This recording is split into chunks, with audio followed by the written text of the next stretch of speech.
زي ما اتفقنا، خليك مع عبد الحميد هيرجع لك القديم جديد، ومع عبد الحميد مفيش مستحيل واي حاجه ليها تعديل. دي الفوانيس الازاز المرمله ملهاش علاج، دي لا بتتصنفر ولا ليها علاج. تعالوا نشوف احنا عملنا لكم علاج، والعلاج ده سهل وبسيط، وانا بقول لكل اخواتي في كل مكان وفي كل حته الماده دي ايه. اديني بقول اهو يا جماعه، ده ورنيش.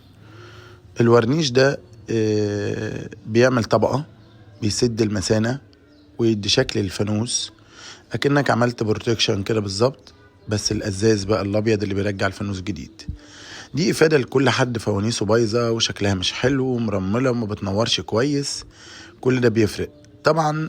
حد يقولك الورنيش من الزلط هينقر، برضو مش هينقر طبعا، لان الورنيش اللي محطوط على البوية، لو هو بينقر هينقر على البوية، هينقر بس بعد فترات طويلة زيه زي الازاز زي اي حاجة.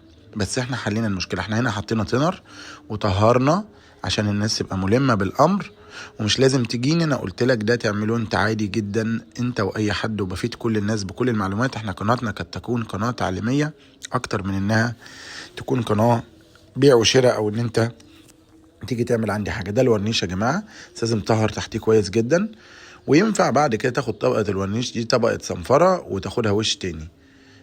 فكل حاجة احنا بنحللك فيها بحيث ان احنا ما يكونش عندنا عطل في اي حاجة، سواء بقى عربيتك قديمة جديدة معانا، ان شاء الله كله يرجع جديد زي ما اتفق معاكم عبد الحميد انه بيرجع كل يوم اي شيء جديد.